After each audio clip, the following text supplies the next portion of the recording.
Selamat pagi teman-teman, Assalamualaikum warahmatullahi wabarakatuh.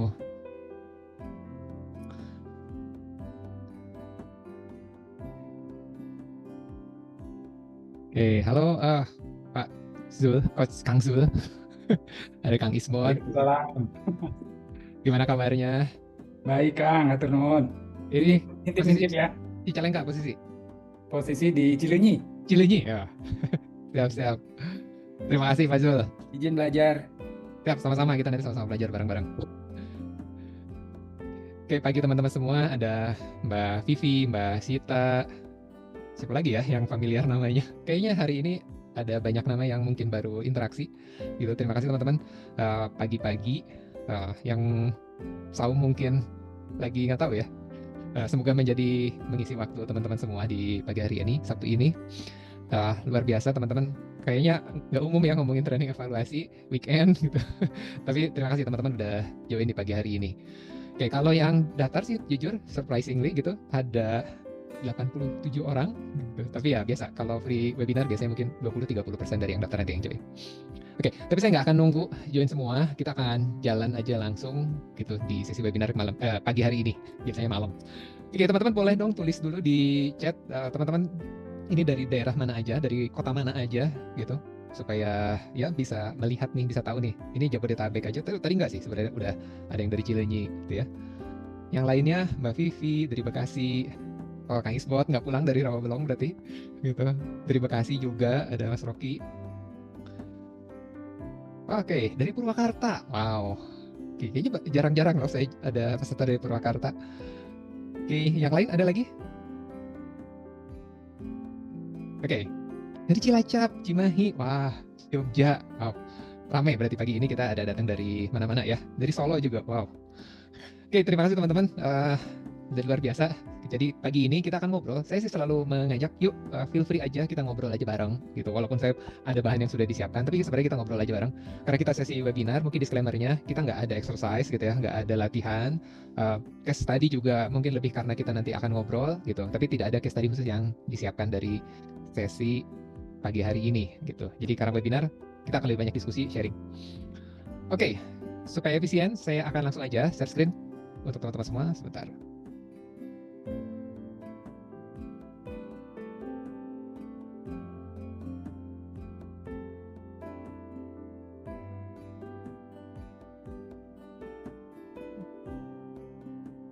Oke, teman-teman kalau ada trouble, sinyal saya jelek, suara saya nggak muncul, ataupun juga slide-nya juga nggak muncul, boleh langsung aja unmute ya. Dan juga kalau teman-teman di dalam proses saya sharing muncul pertanyaan, langsung aja tulisin di chat gitu ya. Nanti kita akan bahas. Gitu. Kita nggak akan bahas di akhir, nanti akan ada titik-titik kita akan diskusi bareng-bareng.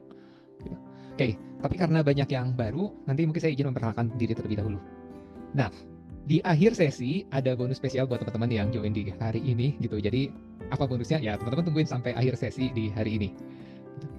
Oke, introduction dulu. Perkenalkan, nama saya Triana gitu ya. Itu yang dalam kurung kalau di dalam layar Zoom. Nama lengkap saya Triana. Udah nggak ada depan, nggak ada belakang. Teman-teman boleh panggil saya Yana, Mas Yana, Kang Yana. Yana juga feel free senyamannya.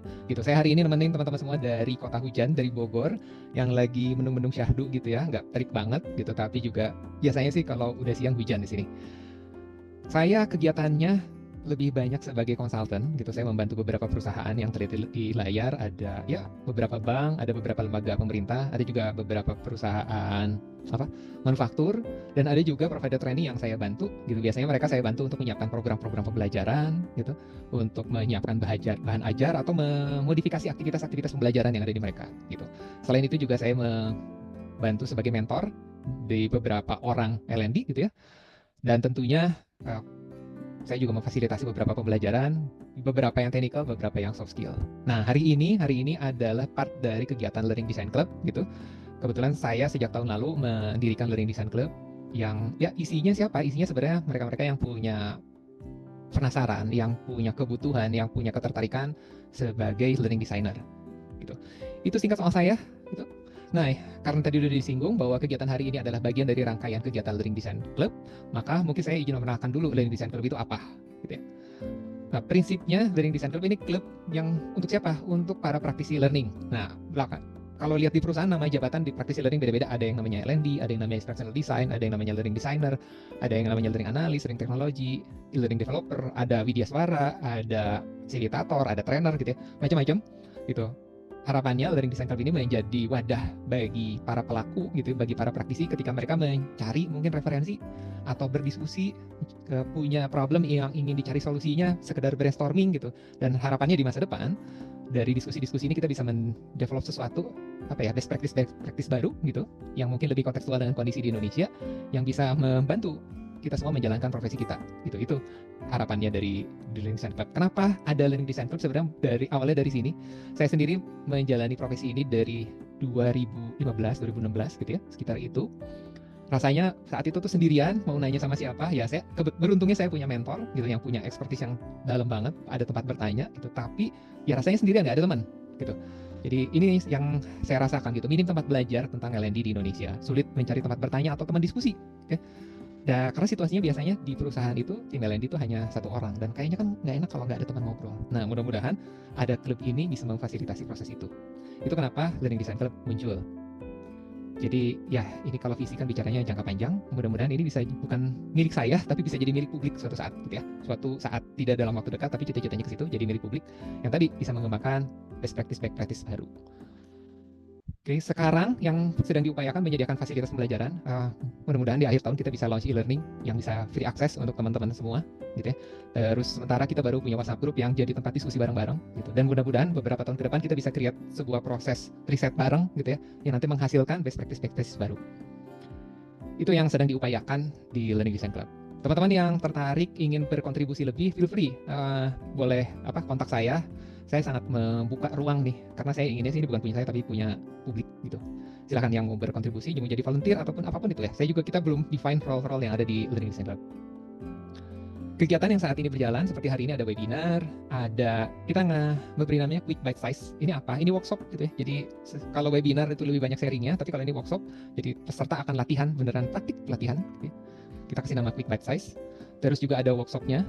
Workshopnya hanya ada 3, ada soal instructional design secara umum, ada soal bikin desainnya di learning experience design, dan ada untuk fasilitator. Hanya ada 3 untuk workshopnya gitu. Yang offline, nah yang 2 kita lagi siapin untuk learning need analysis sama training need analysis. Itu overview sedikit soal Learning Design Club. Oke, ini lagi ongoing, lagi dibangun juga. Mudah-mudahan suatu saat kita bisa bikin program Certified Learning Designer ya, sehingga kualifikasi learning designer jadi lebih clear gitu ya. Jadi kompetensinya jadi lebih tegas dan mudah-mudahan bisa diakui. Oke, itu soal Learning Design Club. Teman-teman kalau yang penasaran, nanti silakan boleh WA, boleh, atau yang kenal saya dari LinkedIn, boleh DM saya di LinkedIn kalau mau tahu lebih jauh. Nah, tapi sajian utama hari ini adalah soal training evaluation. Gitu. Boleh tulis dong di chat, saya punya satu pertanyaan. Apa sih yang mendorong teman-teman join di sesi webinar hari ini gitu? Ya, training evaluation. Kalau kita mau tahu training evaluation, kita googling, cek di YouTube, apalagi sekarang nanya AI semua keluar. Tapi apa yang mendorong teman-teman hadir di pagi hari ini gitu, ikut webinar soal training evaluation? Saya nggak tahu. Silakan, boleh tulis di chat. Pak Zul lebih suhu daripada saya sebenarnya ya. Oke, Mas Hanif ingin memastikan training kita betul-betul berdampak dan terukur. Mau tahu evaluasi yang benar, karena perjalanan terasa sunyi dan evaluasi sendiri. Ya, Mbak Riris. Oke, Mas Kiraldo ingin belajar tentang learning dengan yang sudah berpengalaman, mencari penjarahan dan insight-insight, ingin mengetahui impact dari training yang sudah dilakukan, memahami bagaimana membuat learning objektif yang sejalan dengan learning evaluation yang sejalan dengan learning objektif. Untuk belajar training evaluation bukan formalitas aja. Oh, nice gitu ya. Mau belajar lebih dalam karena single fighter ya. Ya. Betul, kayaknya banyak tuh yang I feel you itu sama ya. Update refreshment training evaluation. Oke. Sip. Mungkin saya disclaimer dulu karena ada beberapa yang kayaknya punya ekspektasi lumayan dalam gitu ya. Karena konteksnya hari ini adalah webinar dan terus konteksnya lagi adalah fundamental gitu ya. Jadi mungkin beberapa ekspektasi teman-teman belum terjawab di sesi hari ini. Tapi mudah-mudahan punya pemahaman yang fundamental bisa men-trigger teman-teman. Oh, kalau kayak gini tuh saya tinggal gini aja ya. Tuh, minimum itu sih. Oke, terima kasih teman-teman yang sudah sharing di chat. Oke, apa yang mau kita bahas? Singkatnya kira-kira seperti ini. Kita mau jawab beberapa pertanyaan ini ya. Apa sih training evaluation? Kenapa harus dilakukan? Ada model apa saja gitu. Terus kesalahan yang sering terjadi itu kayak apa? Nah, yang knowledge yang mau saya share adalah kalau teman-teman pengen efektif, apa prinsip yang perlu teman-teman jaga gitu. Apa cara berpikir yang perlu teman-teman jaga. Dan terakhir, kalau teman-teman mau mengembangkan alat-alat evaluasi, saya apa ya, kurasi 3 pertanyaan penting yang perlu dijawab sebelum kita membuat alat gitu. Ini kira-kira yang akan di-share di pagi ini. Oke, kita mulai dengan apa dan mengapa gitu ya. Saya ingin lempar pertanyaan ke teman-teman. Ada yang tahu nggak berapa Bank BCA itu mengalokasikan anggaran untuk training? Ada yang tahu nggak?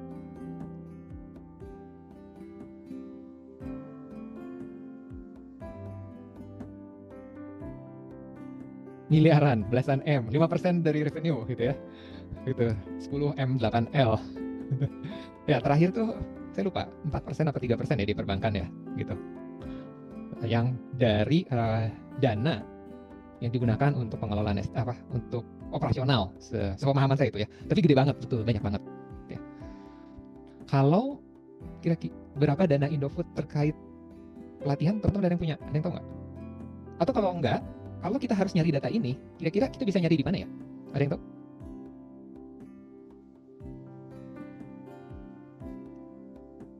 Kalau kita mau nyari nih perusahaan-perusahaan go public gitu, mereka itu mengalokasikan dana untuk training, untuk pelatihan gitu, itu ada di mana? Ya, ada di laporan keuangan tahunan.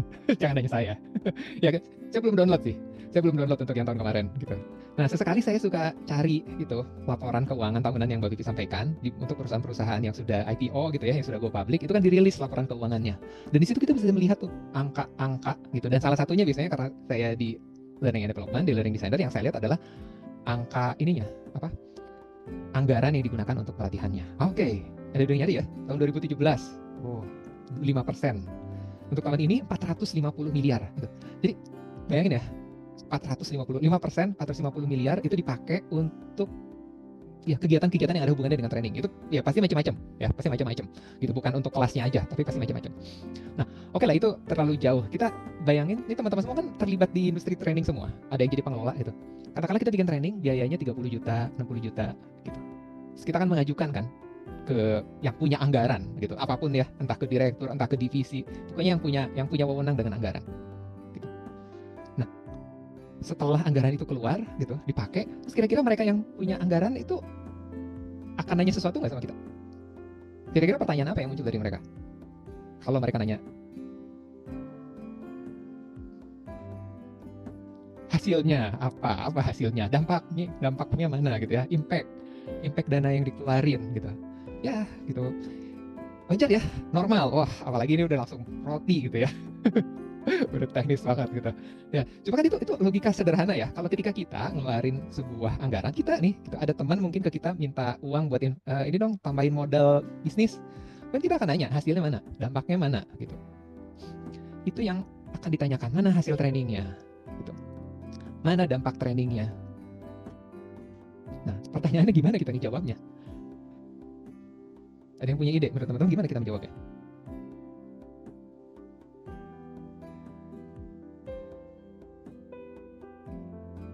Boleh unmute juga kalau mau unmute.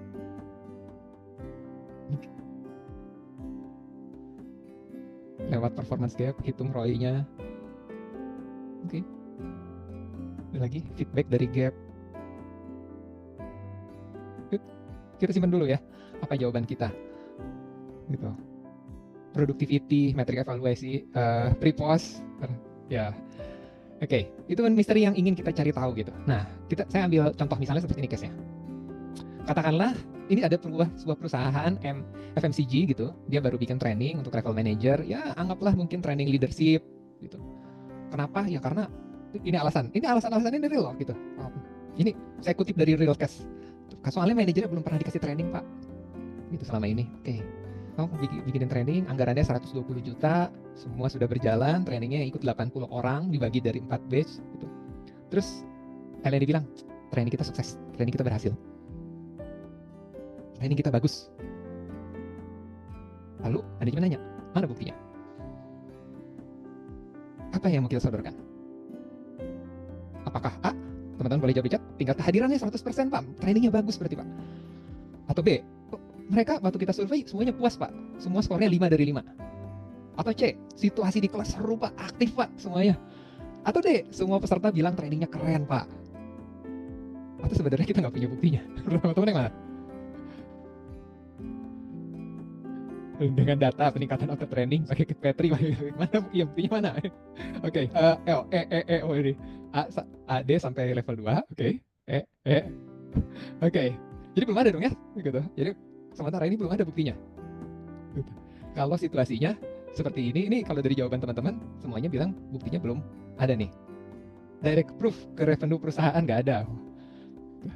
Yakin tuh ya bikin training leadership bisa nemu direct proof ke revenue perusahaan? Gitu. Oke, kalau case-nya yang lain deh, gitu. Misalnya ini perusahaan finansial lah, apa mau fintech mau bank anggap. Terus dia baru bikin training strategic marketing, gitu, untuk para manajer di direktorat sales and marketing. Trainingnya 2 hari, benar-benar ngehadirin expert yang proven punya track record bagus, gitu di strategic marketing. Makanya budgetnya juga nggak kira-kira 250 juta. Gitu. Dan ya, kita juga declare lagi, ini trainingnya keren, bagus, sukses pak. Ya, dan pimpinan kita nanya lagi, mana buktinya? Kalau pilihannya A, sama nih tingkat kehadiran, B, nilai kepuasan, C, situasi di kelas, D, semua peserta bilang training keren, E, penjualan meningkat.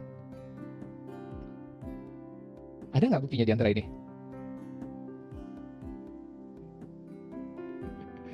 Ada yang E, ada yang E, ada yang D gitu ya.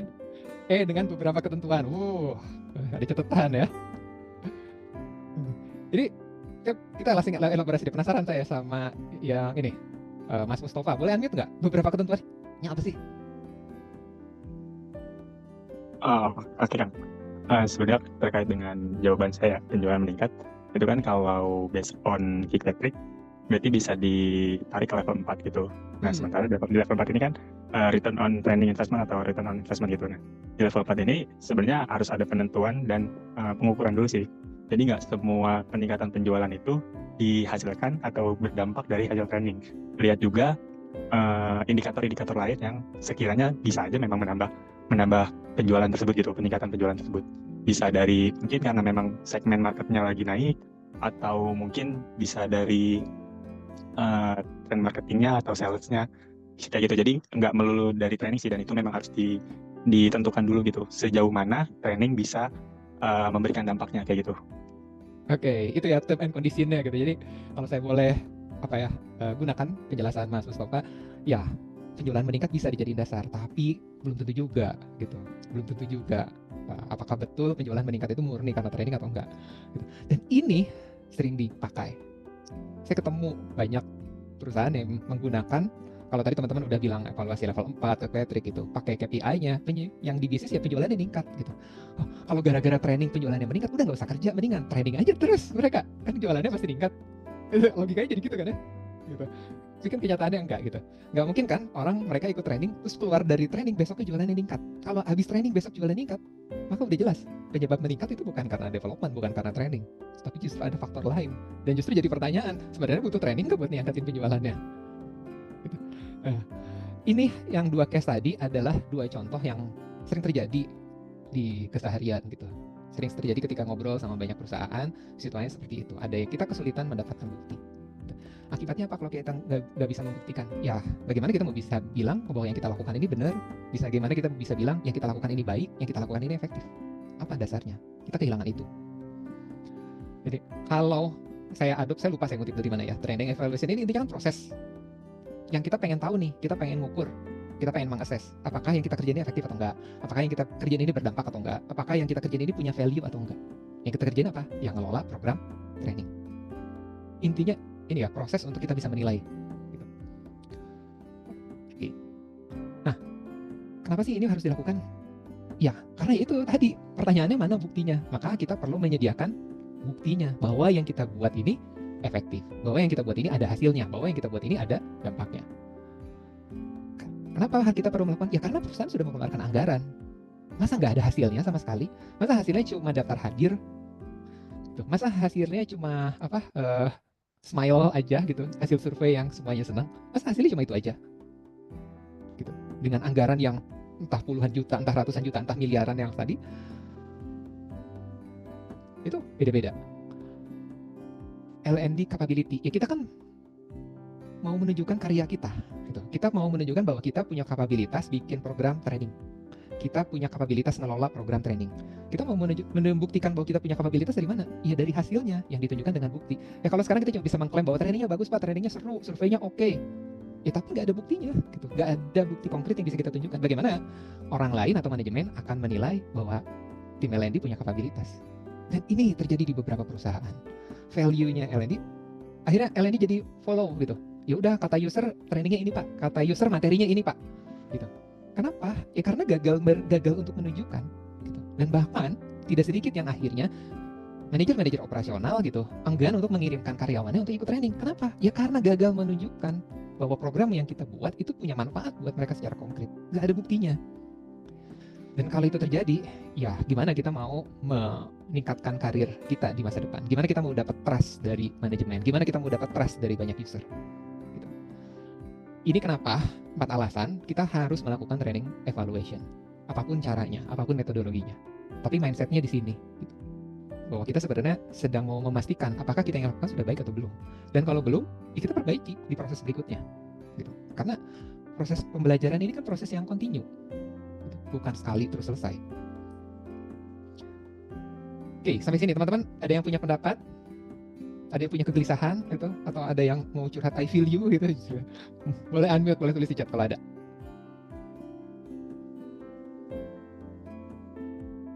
Belum? Oke.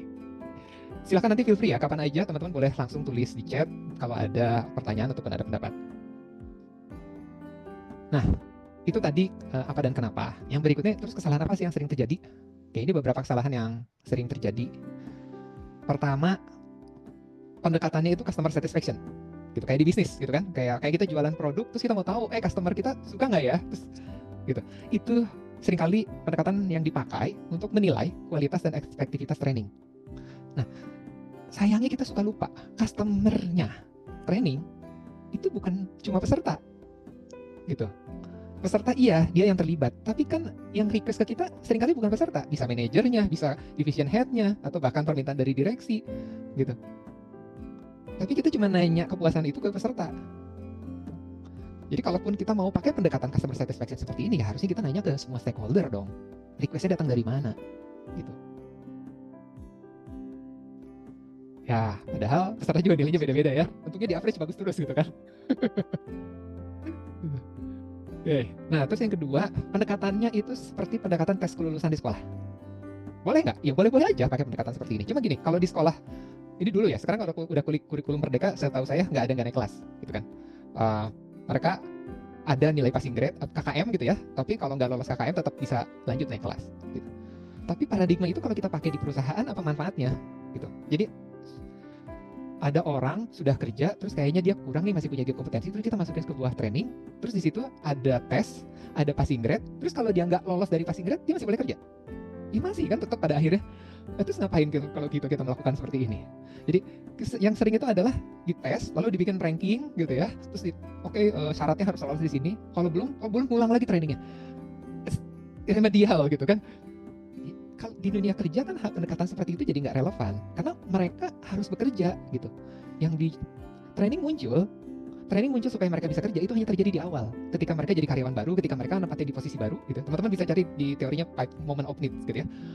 Ketika orang masuk di sebuah pekerjaan baru, nempatin tempat baru, iya dia butuh training supaya dia bisa kerja. Tapi kalau orang udah 1 tahun kerja, 2 tahun kerja, berarti kan dia sudah bisa mengerjakan pekerjaan dia.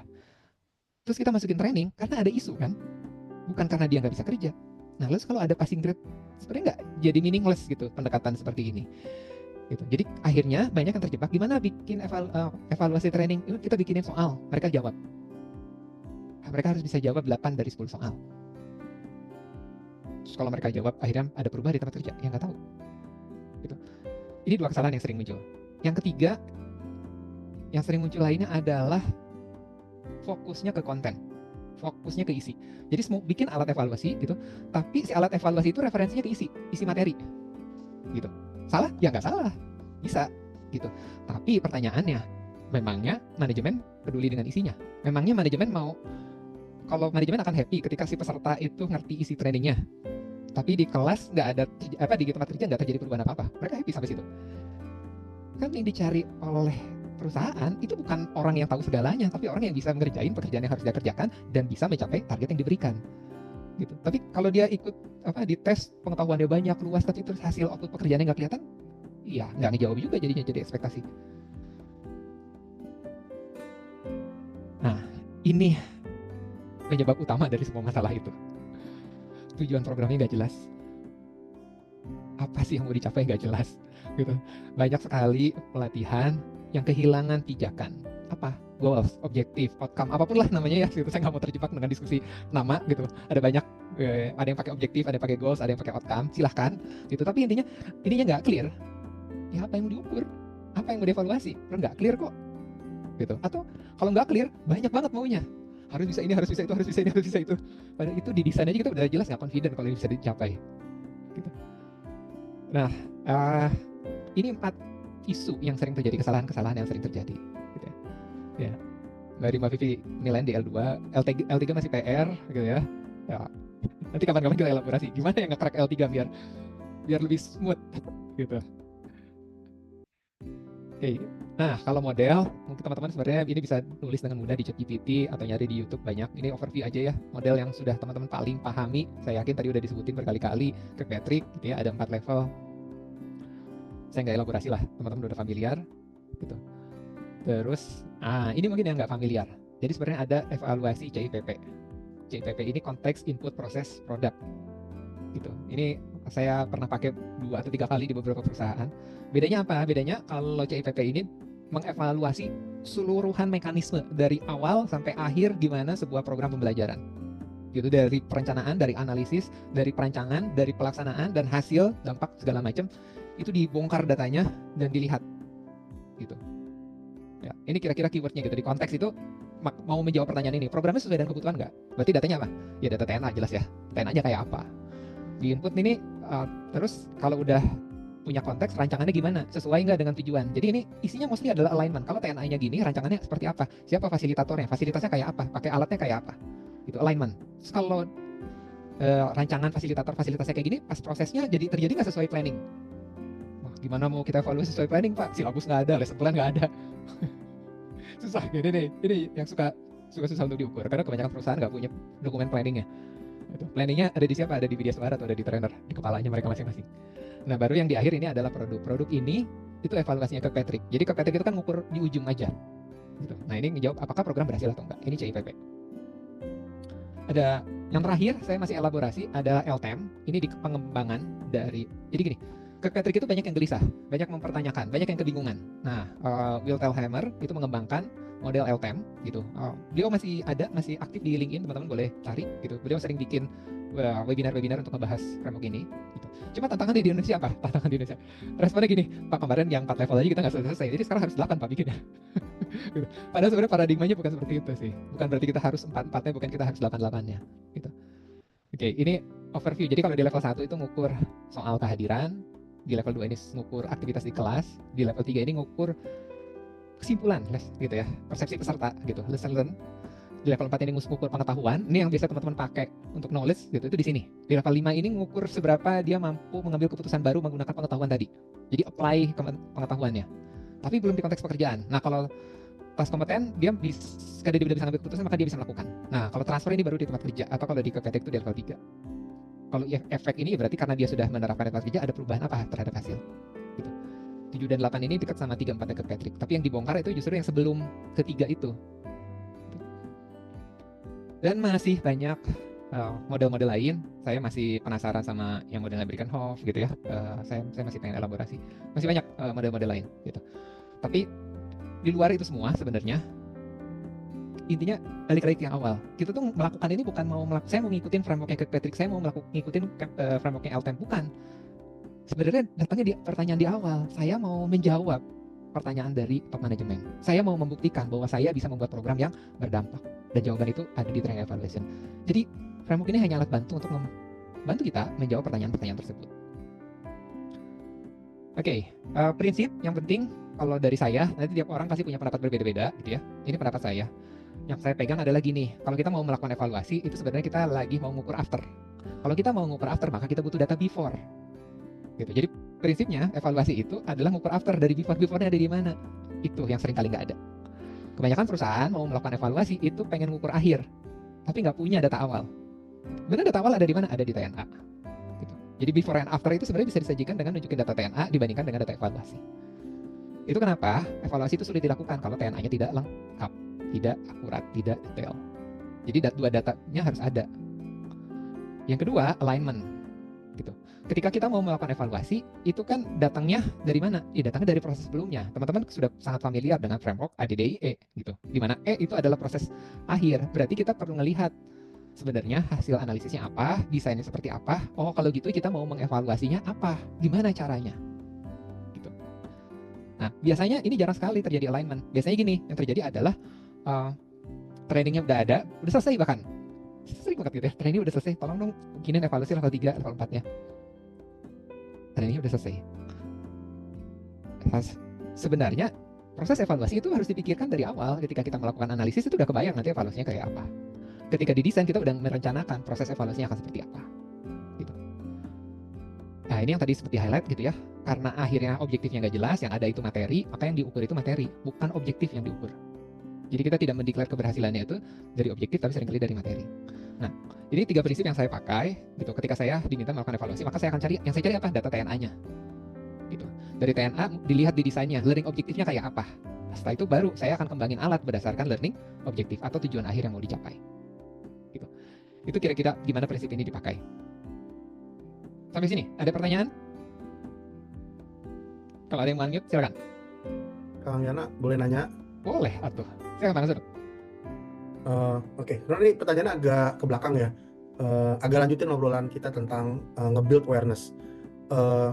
Saya akhirnya yang waktu itu kita pernah ngobrol tuh Kang, yang leadership development program, akhirnya saya nggak jalanin. Kenapa? Karena saya merasa secara feeling, insting itu ini kayaknya nggak peserta dan leader itu nggak siap. Mereka hanya merasa bahwa Azrul, we haven't done leadership training dari perusahaan ini berdiri dan kayaknya kita perlu. Kenapa? Saya tanya, karena ada banyak orang yang naik jadi posisi leader atau supervisor itu nggak proper prosesnya, hanya karena kebutuhan. Oke, terus di lapangan juga saya menemukan satu one-on-one. Tapi kemudian itu kesannya kayak sekadar perlu aja gitu. Kita nggak benar-benar kuat untuk ngedesain, punya ekspektasi apa sih yang mau didapatkan. Dan ketika saya tanya ke masing-masing leader di director level, yang finance mintanya begini, yang sana mintanya lebih ke strategik segala macam. Jadi wah ini nggak bisa diadain semua. Nah waktu itu gini Kang, saya punya kondisi psikologis. Pertanyaannya begini, kalau kita nggak siap ngadain training dan kita di HR itu nggak yakin bahwa kalau training ini diadakan, which is kan akan consume waktu orang. Ya, apalagi kalau kita ngadain leadership, misalnya kita comot dari semua departemen, dan ini trainingnya bukan cuma sehari 2 hari, tapi kita ingin buat per bulan itu satu kompetensi. Nah, bulan berikutnya kompetensi yang lain, jadi biar dalam gitu. Itu kan nggak murah ya kalau kita uangin. Nah akhirnya karena saya nggak punya confidence level, saya akhirnya ngaku aja come clean dengan bos saya, CEO saya, bahwa ini program nggak jalan dan saya tanggung jawab gitu. Kamu bisa taruh ini nanti di annual review saya. Dia tanya kenapa? Ya karena tadi alasannya gitu, saya nggak merasa bahwa sebenarnya kita masih butuh ini gitu. Saya sedang membangun kebutuhan untuk ini gitu. Nah dalam kondisi gitu Kang, apakah kita tetap jalanin program dengan kondisi yang ada, atau kita mendingan nunggu dan nge-build gitu, karena saya nggak melihat urgensinya harus dilakukan. Ini ngomongnya maksudnya konteks ngedesain training agar training itu nanti optimal, terus kalau kita mau evaluasi juga emang udah dipikirin sejak awal gitu. Itu sih mohon pendapat Kang Yana. Oke. Jadi yang lain kalau agak rumit ini ngobrolin yang mana gitu ya. Oke. Tapi saya yakin yang teman-teman sering ngalamin seperti itu. Jadi biasanya gitu, kalau kita ya ini terjadi beberapa bulan lalu, saya nemenin mentoring di sebuah perusahaan. Kita samperin masing-masing divisi gitu, nanya. Dan pasti mereka punya ekspektasi yang beragam gitu. Nah sebenarnya proses itu ada di proses training data analisis ya. Jadi bukan kita diskusi bukan di proses evaluasi. Sebenarnya itu adalah clue bahwa proses analisis itu belum selesai. Gitu. Itu clue. Kalau kita masih, yang mana ya? Berarti kita belum sampai di ujung dari proses analisis. Dan apakah kita butuh ngembangin metode yang lain?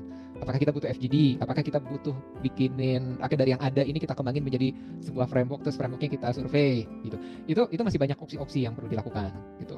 Intinya dari situ kita belum dapat prioritas mana yang harus diselesaikan segera saat ini gitu. Kalau pertanyaan saya, kalau saya ada di posisi itu tinggal nanya sederhana.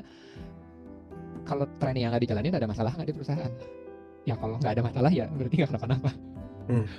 Tapi kalau ada kegelisahan gitu, gara-gara mereka nggak mampu melakukan ini terjadi lagi. Oke. Si terjadi lagi itulah yang jadi prioritas, harus kita selesaikan. Dan itu kan kita udah secara nggak sadar kita udah mikirin evaluasi loh. Evaluasinya apa?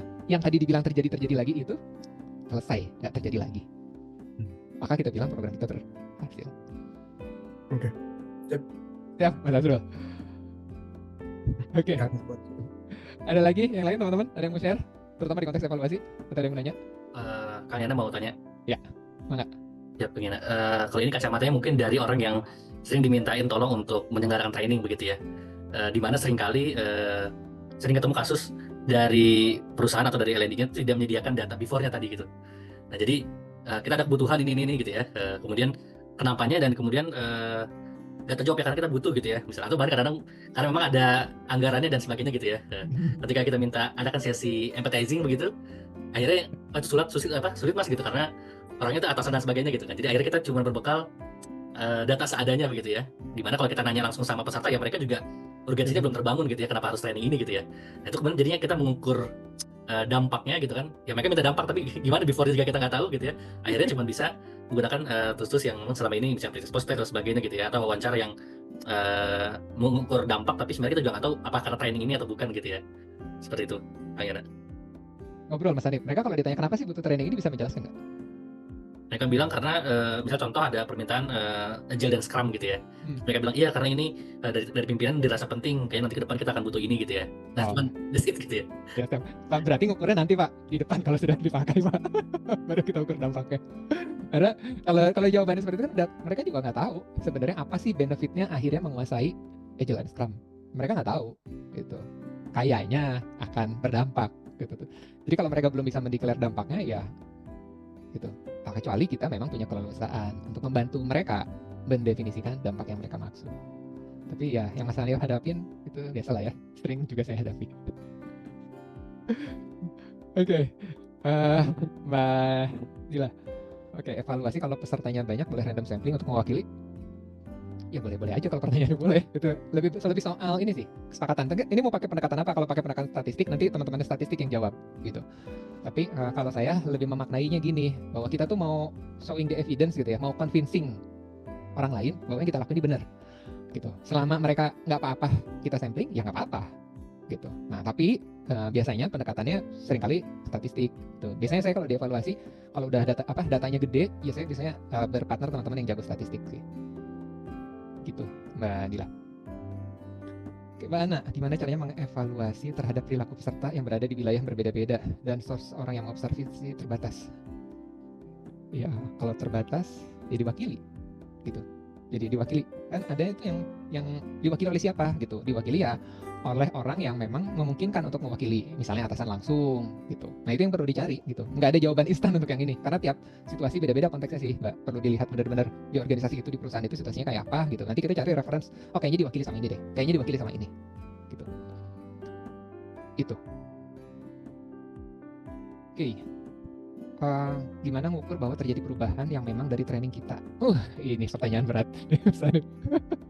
Kalau teorinya pakai group control ya, gitu. Group control tuh gini, ada dua kelompok yang role-nya sama, aktivitasnya sama, pekerjaannya sama, KPI-nya sama. Yang satu di training, yang satu enggak. Setelah periode tertentu dibandingkan, gitu. Selisih dari mereka itu yang kita klaim itu adalah hasil dari training, tapi itu mahal banget dan banyak sekali yang menentang pendekatan seperti itu, nggak make sense gitu ya. Dan sementara logik yang saya punya itu gitu, itu di apa, banyak kok tulisan-tulisan soal group control gitu, cuma memang praktikalnya berat sih. Mas Faisal. Halo Kang, izin sharing sih, cuman nggak buka video dulu, sorry ya. Nggak mungkin kan. Ini cuma pengen tahu best practice gitu ya, mungkin based on experience Kang Yana atau teman-teman lain. Seperti misalkan kita tahu, mungkin tadi yang sampaikan Kang Yana kalau menurut aku itu sangat ideal ya. Jadi semacam kalau misalnya kita sebagai chef gitu ya, ada customer menunya apa, kita yang bikinin sampai menyajikan gitu. Tapi in reality, chefnya cuma kita sendiri ya. Chef kita sendiri, customer-nya banyak, direksinya banyak, direksi yang sales, marketing. Aduh parah nih, lagi anjlok penjualannya, tolong dibantu, ada produk baru nih, gini-gini gitu. Terus nanti yang direktur manufakturnya, ini kita masih ada kendala nih terkait keselamatan kerja, jadi perlu gini. Di sisi lain finance Nah, jadi saya nggak tahu best practice seperti apa kalau misalnya kita single fighter gitu yang harus memegang beberapa divisi gitu kan. Nah, pendekatan terbaiknya apa kalau misalnya membuat dulu satu kerangka besarnya, big plan-nya baru kita jalan, atau tetap in other way kita tetap jalan dulu seadanya sambil kita planning secara matang gitu. Nah, saya nggak tahu menurut Kang Yana, menurut pengalaman Kang Yana boleh sharing nggak sih? Oke, ini disclaimer dulu ya, ini konteksnya bukan training evaluation tapi lebih ke learning management ya, pengelolaan tata kelola L&D di perusahaan gitu. Dan memang sering ada di posisi-posisi kayak gitu. Oke, biasanya saya suka rekomendasi kayak gini. Tapi ini saya nggak punya dasar teorinya ya, ini cuma pemikiran saya gitu. Kita perlu pecah 3 resource kita gitu. Yang pertama, resource kita alokasikan terhadap yang sifatnya strategik buat company, sehingga company memang spend budget ke buat kita itu kerasa value-nya gitu, bisa 40% atau 50% energi kita itu ke situ. Nah, jadi dari strategi company apa nih? Kalau strateginya company misalnya meningkatkan penjualan gitu, fokusnya gitu, maka kita akan cari supaya penjualan bisa meningkat, gap kompetensinya ada di mana aja gitu. Udah pasti bukan ada di orang produksi gitu kan, gitu ya. Itu udah clear gitu. Tapi kalau misalnya strateginya perusahaan adalah peningkatan profit. Nah, kalau peningkatan profit kan ada 2. Kita bisa ningkatin jualan, kita bisa nurunin cost. Gitu.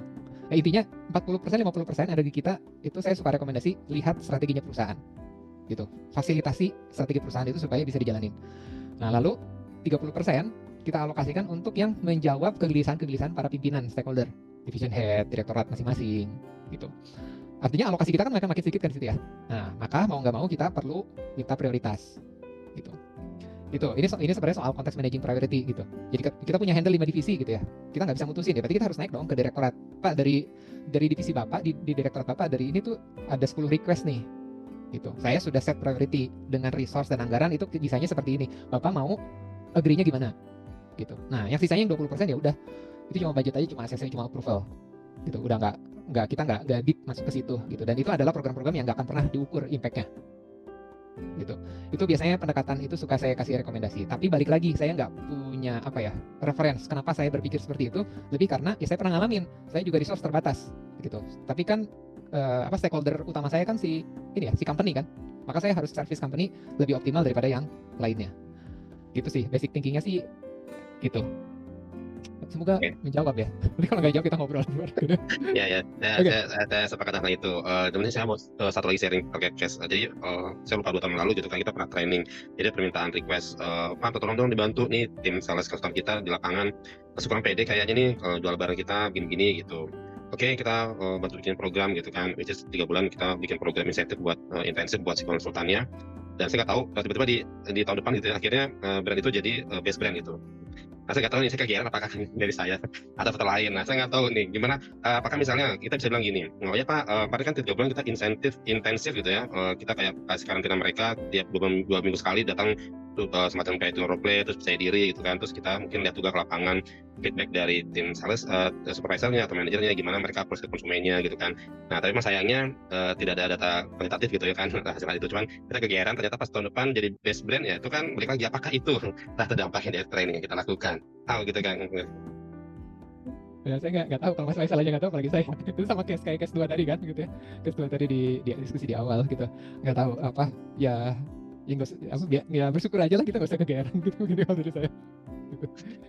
Iya, oke. Karena paling saya mau pikir apakah itu bisa saya review untuk pembelajaran di brand lainnya yang bisa kita copy paste, cuman ya nggak tahu apakah gimana cara ngukurnya kan, misalnya 3 bulan karantina, apa kata intensif training tadi, ya, sehingga akhirnya mereka menurut supervisornya, manajernya, mereka informasi ke kita bahwa mereka sekarang lebih percaya diri ketemu konsumen, nggak lagi kalau misalnya datang ke konsumen mereka cuma udah senjata diskon, tapi mereka bisa komunikatif kayak jadi interaksi konsumen, sehingga akhirnya konsumen percaya terus repeat order dan sebagainya kayak gitu. Nah, kalau misalnya konteks seperti itu, berarti data diambil dari data kepuasan dari supervisornya atau data dari tingkat percaya diri si salesnya ya Kang?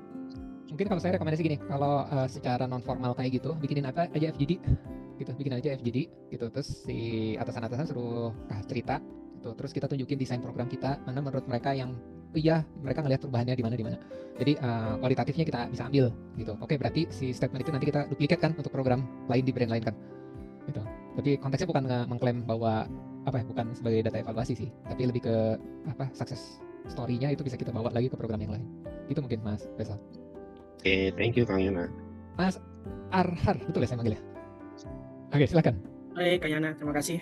Sharing mungkin sekedar sharing, mau sharing juga ya terkait evaluasi, learning evaluation, training evaluasi itu sangat menarik. Kalau dari saya sih sendiri sebelum berada di ujung pasti di awalnya yang paling penting kita alignment dulu. Seperti apa scope dari yang akan kita lakukan baik yang sifatnya rutin, tahunan ataupun yang sifatnya project. Misalkan kalau project terkait change management, ya kita masuk L&D di dalam. Ada aplikasi baru nih yang akan mengganti yang lama. Nah, itu yang harus sebelum kita melakukan perjalanan learning yang masuk di dalam trainingnya seperti apa, kita alignment dulu dengan semua stakeholders-nya, termasuk yang punya budget nih. Nah, nanti kita ada program training untuk mensupport kalau mau dievaluasi nanti evaluasi misalkan kalau memang ternyata sampai level 3 berarti ya pasti budget seperti kata Kak Yana budgetnya akan gede bagaimana dari stakeholder atau yang punya budget nanti kita butuh seperti ini itu di awal. Nah nanti kalau evaluasi kadang juga ada juga user yang penting terlaksana dan ada post test itu nggak apa-apa lagi sekali lagi kita sebagai support sebagai klien kita adalah yang punya budget kita alignment di awal oke jadi evaluasinya nanti seperti ini ya Pak kalau yang sekarang ini current seperti ini target kita evaluasi nanti akan di sini itu mungkin dari saya Kak Yana terima kasih. Terima kasih Mas Arhar. Terima kasih. Ya, itu betul gitu ya. Kira-kira gambarannya seperti itu praktisnya gitu bahwa sebenarnya itu dibicarakan di awal gitu. Kita sepakati di awal. Bahkan kalau teman-teman mendesain training pakai backward design itu udah kelihatan apa yang mau dievaluasi itu udah diomongin di awal gitu. And in mind-nya udah disepakati di awal gitu. Sip. Terima kasih teman-teman. Nah, masih ada sedikit soal 3 pertanyaan gitu ya. Tetapi buat teman-teman yang masih mau elaborasi lebih lanjut tadi yang saya declare bahwa di sini pasti akan ada banyak pertanyaan yang belum terjawab karena kita nggak bedah satu persatu. Kalau teman-teman yang mau lanjut nanti bisa ikut workshopnya gitu learning evaluation itu tanggal 28 April sampai 2 Mei. Jadi ini workshop panjang gitu ya. Kalau teman-teman mau join silahkan. Di sini kita akan langsung praktis gitu karena workshop walaupun online kita akan bikin tuh alat-alat evaluasi mau yang technical kayak apa, yang soft skill kayak apa gitu. Kita mengukur impact kayak apa. Kita langsung latihan bareng gitu. Case-nya nanti ada yang case dari saya, ada yang teman-teman juga bisa generate case-nya masing-masing. Tapi yang tadi Mas Arhar sampaikan, penting banget bahwa kalau teman-teman nanti mau pakai case sendiri, data awalnya clear ya, gitu. Karena kalau enggak akan sulit nanti latihannya. Gitu. Ini kalau teman-teman yang mau join, gitu. Investasinya di 1,5 juta kalau normal, gitu. Tapi masih ada limit sampai seminggu sebelum training, gitu di 750. Tapi kalau teman-teman daftar sebelum berakhir 22 Maret masih di bulan Ramadan, ini khusus untuk Ramadan kita ada offering di 299 gitu. Nah kalau ada yang mau join silahkan itu langsung kodenya itu nanti dipakai kode vouchernya kalau buat yang mau join gitu. Ini kalau yang penasaran dan masih pengen belajar lebih lanjut nyoba bikin tools evaluasi gitu. Nah tapi yang terakhir soal 3 pertanyaan penting gitu. Apa sih 3 pertanyaan penting yang perlu dijawab gitu. Kalau teman-teman yang udah sering ketemu sama saya di berbagai event gitu, saya pasti lebih banyak menggunakan pola pertanyaan di TNA itu generate saya pakai framework RAC itu isinya pertanyaan. Di desain backward design itu di-convert jadi pertanyaan-pertanyaan dan di evaluasi juga sama. 3 pertanyaannya ini gitu. Jadi pertanyaan yang perlu dijawab pertama itu sebenarnya apa yang mau diukur. Gitu. Nanti setelah kita jawab apa yang mau diukur, maka kita akan mikirin ukurannya apa ya. Gitu. Nah, setelah jawaban pertama dan kedua ini baru kita akan bicara soal cara mengukurnya gimana. Nah, alat ukur, alat evaluasi itu tergantung 3 jawaban ini gitu. Ke Patrick itu sebenarnya cuma ngasih framework langkah aja, tapi kalau alatnya sebenarnya kita boleh ngembangin sendiri. Tergantung apa? Ya tergantung apa yang diukur. Gitu. Jadi 3 pertanyaan yang sederhananya gini. Kalau saya suka pakai analogi, misalnya kalau kita mau menilai, ini ada penyanyi bagus atau enggak, apa yang mau diukur? Boleh Anda tulis di chat. Penyanyi apa yang mau diukur? Ini penyanyi bagus, ini penyanyinya nggak bagus. Kita ngukurnya lihat apa? Suara. Pitch control. Gitu kan? Fales atau enggak gitu. Nah itu kan apa yang mau diukur. Nah apa ukurannya? Nah kalau yang bisa menunjukkan apa ukurannya, kita perlu bermitra dengan subject matter expert. Kalau kita nggak paham kompetensinya, gitu. Saya nih bukan penyanyi, saya nggak jago nyanyi, saya nggak ngerti bidang nyanyi, saya nggak kebayang apa ukurannya. Saya nggak kebayang gimana cara mengukurnya. Gitu. Jadi ketika bikin alat evaluasi itu perlu juga bermitra dengan subject matter expert. Gitu. Oke, itu 3 pertanyaan dan seperti tadi saya sampaikan di depan, gitu. Teman-teman masih ada yang mau nanya? Masih ada yang mau share? Oke, kalau nggak saya share dulu bonusnya, teman-teman kalau saya ada yang mau nanya silakan. Bonusnya apa? Oke, ada bonus spesial. Bonusnya adalah saya mau menawarkan ke teman-teman yang masih struggle untuk melakukan evaluasi di perusahaannya masing-masing. Biasanya salah satu struggle-nya adalah dapetin dukungan dari internal tim sendiri. Kenapa? Karena paradigmanya belum sama. Gitu. Nah, buat teman-teman yang masih ngalamin seperti itu dan ingin dibantu ngebangun awareness pentingnya melakukan training evaluation, teman-teman boleh set waktu di internal, nanti saya yang share. Gitu, saya yang share. Kenapa sih kita butuh ngelakuin training evaluation? Kenapa sih kita perlu kerjasama untuk ngelakuin training evaluation? Gitu. Teman-teman mau online, mau offline, saya yang datang ke kantor teman-teman, sharing 1-2 jam gitu, kita diskusi apa yang sudah terjadi gitu. Teman-teman yang ada di sini, feel free boleh request itu ke saya. Gitu. Atau pilihannya, teman-teman punya alat evaluasi tapi nggak confident nih pengen dicek oke atau enggak gitu ya. Gitu. Teman-teman juga boleh ada 1 jam waktu untuk teman-teman pakai gitu ya untuk membahas proses evaluasi teman-teman. Nah, buat teman-teman yang minat, tolong diisi form feedback-nya gitu. Nanti boleh tulisin di situ. Gitu. Di situ sudah saya siapin pilihan-pilihannya. Teman-teman isi di situ. Nah, nanti kita hubungi. Gitu. Nanti ada tim yang akan menghubungin soal scheduling-nya. Gitu. Itu mungkin sharing-nya. Sebelum saya wrap up dan closing dari teman-teman, masih ada yang mau di-share, ada yang mau ditanyain? Oke, kalau enggak, yang mau ambil kesempatannya entah untuk sharing session atau sekedar konsultasi 60 menit, silakan diisi link formnya tadi. Atau yang mau beneran punya kompetensi training evaluation dan bisa buktiin ke manajemen, oh ini loh training yang saya bikin bagus, beneran ada hasilnya, beneran ada dampaknya, silakan bisa ketemu nanti di bulan April di workshop training evaluation. Sebelum kita tutup, teman-teman boleh berkenan foto bareng dulu. Yang bisa on cam silakan, yang nggak bisa nggak apa-apa. Yang nyaman situasinya memungkinkan untuk on cam, silahkan. Oke. Sip.